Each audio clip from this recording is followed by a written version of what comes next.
This is Abe Friedtanzer from Awards Buzz. So excited to be speaking with Abby Elliott about The Bear. How are you, Abby? Good. How are you? Good. It's Good. nice to revisit this show, especially after it's been off the air for a while. It's coming back very soon. By the time people see this, it should already be Yep. back or close to Okay. back, which is great. Cool. Um, this show has become such a phenomenon, but again, it's like you never know what season's on because the Emmys are a season, like etc. Right. What is it like just to be part of something this big? I mean, it's really unreal. I think when we all signed on to the show, we knew how special it was. We kind of didn't know to the extent like it would blow up, but like I kind of thought, oh, at best it'll have like a niche following with like the restaurant industry. And I think the themes of the show are so much about family and trauma and I think that has resonated with just this much larger audience and it's just I mean it's just unbelievable. I kind of thought that after SNL I would bop around from like small comedies and maybe book a pilot and that'd be great, and this has just exceeded my beyond my wildest dreams. So yeah. What do you feel that you've learned about the restaurant industry? I mean, I've worked in restaurants very briefly. I didn't last longer than 2 weeks. I just have like such a respect for what they do. I mean, it's so difficult. It's only getting harder in this economy, and I just it's a restaurant has to be such a well-oiled machine in order to function, and on top of that the food has to be delicious, and there's just there's so many things that have to line up for a restaurant to work, and that is kind of that's kind of what I'm learning, and just people really just it has to be their first love in order to really have a restaurant work. Like you have to be fully committed to it, and it's hard to have a life outside of it. Um, so yeah, I mean, I have so much admiration for the industry as a whole. Well, sugar is not really out on the floor. I assume that you still do get to experience a lot of this. I'm curious, like how much is actually recreated? Like how much do we see that's just like, set dressing, and how much do you feel like you're actually like in an operational restaurant? Um, a lot, honestly. I think more so when we do those kind of long sweeping episodes, which we had one at the end of season 2 that was just where they don't cut, they just kind of keep it on us, and that really felt like, oh, this is a functioning restaurant. And also I think that the food in it's not that's not set dressing. The food is all delicious, beautifully crafted.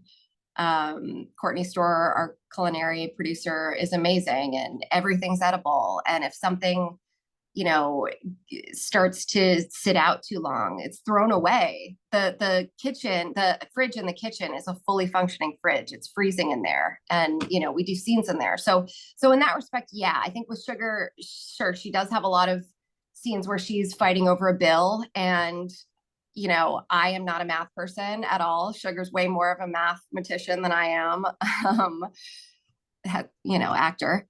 But she's she's dealing with a lot of bills, and that I don't understand. Those are not real. That's acting. I feel like you had sort of like a recurring role in season one, a more main role in season two. And season three is really like the format is a lot more like we have these very intense episodes, like where you're the star of an episode, and then we don't see you for a couple episodes. Does that like do you feel that in the filming experience, or it's just sort of that's how we experience it as audiences? I think that once Sugar kind of signed on to help car me out at the restaurant, I think that I felt like, okay, I'm a part of this now. I think with season 1, he's just gotten back from New York, and she's like, what is he doing here? And she's trying to figure that out. And then she's like, I'm gonna help him. I want to be a part of it. And so filming it, like we all definitely feel very included, just like a restaurant family. And I think with with Sugar, she has her own life and she needs her own life. And so she can pop back and forth. And, you know, the pregnancy, that was so, that kind of came to them because I was pregnant. And so I was really nervous to tell them, and they were amazing and wrote it in. And, you know, I knew that I'd be doing it. So when I had my son in real life, I filmed my contractions so I could go back and watch them. And I think that, you know, knowing that, you know, I had this singular episode with Jamie, and there were other episodes in that season where people are isolated. We all kind of knew what it would look like, you know, that, okay, maybe we're not all going to be at the restaurant at the same time. Also such a great chance for you to share screen time with Jamie, because the first time we met Donna, it was like she's a big part of it. There was so much chaos, so many people there, and so then to have this Yeah. very, very intimate scene, which also like is the person that she least wants there in a lot of ways, is just Yeah. there's so much to unpack there, and I'm just curious where you started with all of it, especially given that it sounds like you were the impetus for the entire storyline because of your own Yeah. pregnancy. Yeah. And I had just, you know, gone through it. My mom was at my labor. It, you know, we don't really know anything other than, you know, Donna has complete meltdowns at, you know, family functions. So this is, you know, this moment where Sugar is like, this is the last person that she wants to talk to. This is the last person she wants to call. Why is everybody not picking up her calls? Because we work at a restaurant. And yeah, so she's like left with this decision, like, fuck, I gotta call my mom. And yeah, I mean, when I first read the script, I was very pleasantly surprised because it was about the two of them, and it wasn't about like, oh, how is she going to have the baby, and or is she just going to be screaming the whole time, you know, like. So I was like, oh, there is something to play here other than the act of delivering a baby. There is, you know, these really soft moments, which is true to life and true to labor. You know, you're in excruciating pain having a contraction, and then it ends and you're like, whew, okay, now what?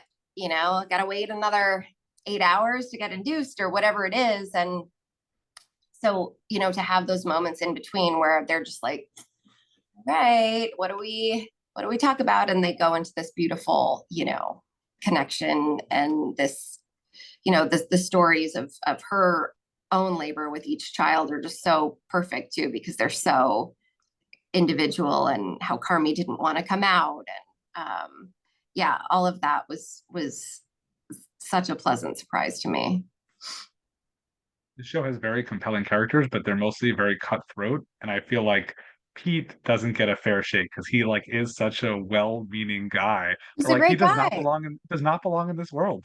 You can't cut it, Well, he's not very cool, you know. It's true, I but mean, he's still, cool like in that he's a loving dude, but you know, he doesn't have like the edge. And Sugar knows that and likes that about him, you know. He's not gonna like, other than bringing a eighth fish, he's not gonna mess anything up for her.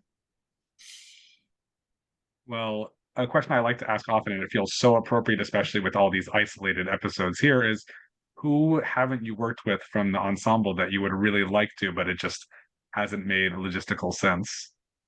Oh, that's cool. Who haven't I worked with? I mean, I I guess Bob Odenkirk. Like, I'd love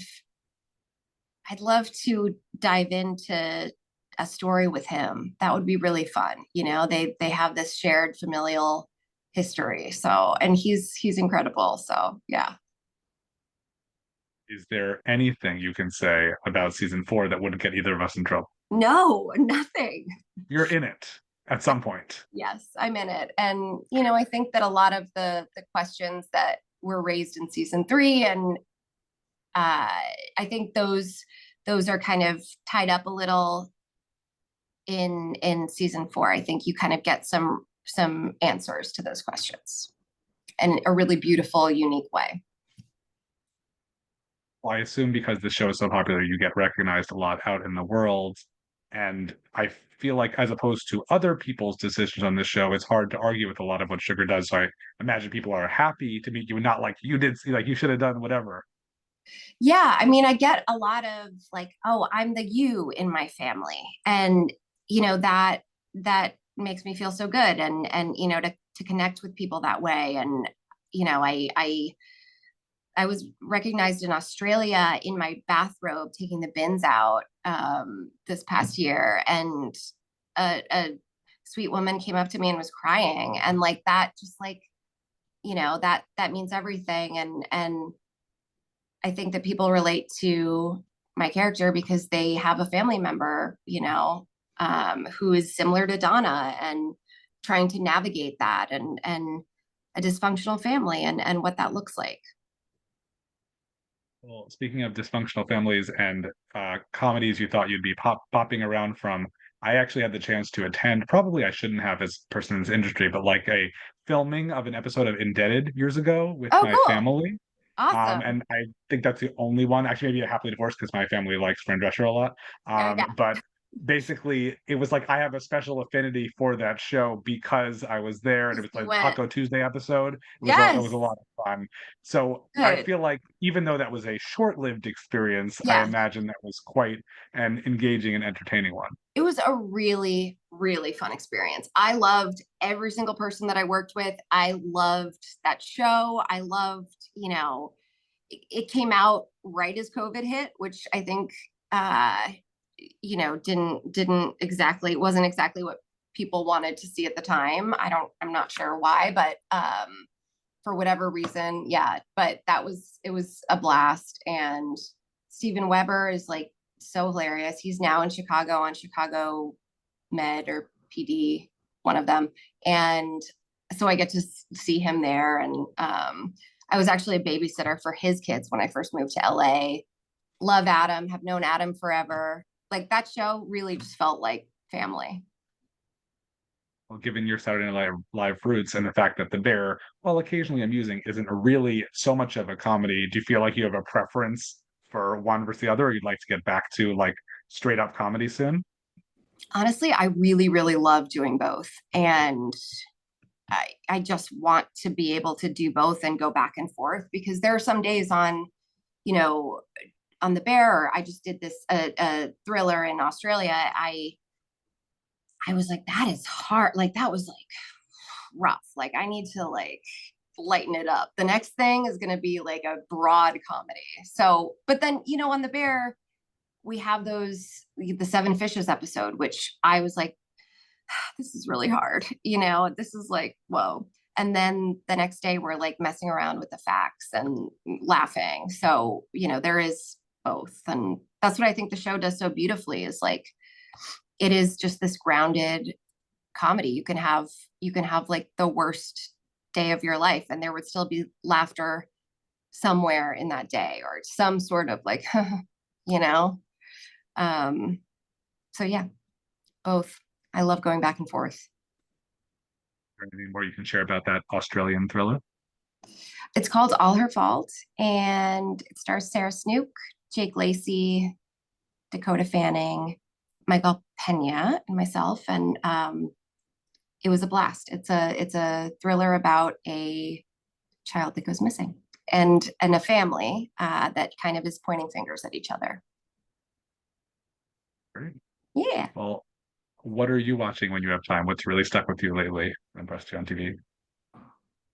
I watch a lot of Bravo. Uh, I mean, I also I love The White Lotus. I just started the new John Hamm show. That's great. I loved Dying for Sex. There's so much on right now, and it's kind of an embarrassment of riches. I love, again, I like watching comedy and then going to something dark depending on my mood. Great. Well, thank you so much for your time, Abby. It was such a pleasure to Thank meet you, you. Abe.